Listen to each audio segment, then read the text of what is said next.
Pizza একবার গেছি আমি, মানে দুবার গেছি আমি। তবে হ্যাঁ, সবার সাথে যাওয়াটা হিটস ডিফারেন্ট।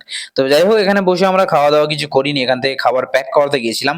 ৩টে পিৎজা নিয়েছিলাম আমরা। অর্ডার দেওয়ার পর দেখো, কেউ ফটো তুলছে, কেউ গেম খেলছে, আমি হুদার মতো বসে আছি। যাই হোক, মোটামুটি তারপরে এইসব লাইট ফাইট অতিক্রম করে আমি বাইরের দিকে বেরিয়ে পড়ি। হ্যালো সবাইকে, আমি রাজীব, তোমরা দেখছো নতুন একটা ভিডিও। যাই হোক, মোটামুটি চলে আসি খাবার দাবার নিয়ে এখানে মামা বাড়িতে। এখানে ৩ পিস আছে হচ্ছে পিৎজা। একটা ছিল ভেজ, একটা ছিল কি বলে চিকেন ওভারলোডেড, একটা ছিল হচ্ছে বারবিকিউ চিকেন, এমন টাইপের। কোনটা কি আমি জানি না, হ্যাঁ তবে ভেজটা আমি দেখাতে পারবো, এত সব জিনিসপত্র দিয়েছে আর কি। তারপর এখানে মোটামুটি সবার না মানে ঢালা শেখানো হচ্ছে এখানে, কোল্ড ড্রিঙ্কস, ঠিক আছে, অন্য কিছু ভেবো না। কোল্ড ড্রিঙ্কস ঢালা শেখানো হচ্ছে, দাদা শেখাচ্ছে এটা আমার। আর দাদাকে নাকি আমার মতো দেখতে, একটু কমেন্ট বক্সে জানিও তো, দেখতে নাকি আমার মতো। যাই হোক, মোটামুটি এই হচ্ছে পিৎজা খুলেছে, মনে হয় এটা চিকেন ওভারলোডেডটা। তবে হ্যাঁ, বেশি চিজটা ওভারলোডেড মনে হচ্ছে। যাই হোক, এটা তো মনে হয় বারবিকিউ। আর তারপর এই হচ্ছে ভেজ।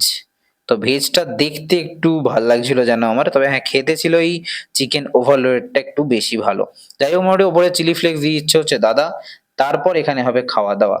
তার আগে আমি তোমাকে আমার খাওয়াটা দেখাবো, আর কারো খাওয়া আমি দেখাতে পারবো না, কারণ অত আমার কাছে সময় নেই, এত দেখাবো কি করে 1.5 মিনিটের ভিডিও।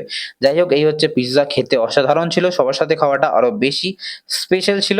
ভালো থেকো সবাই।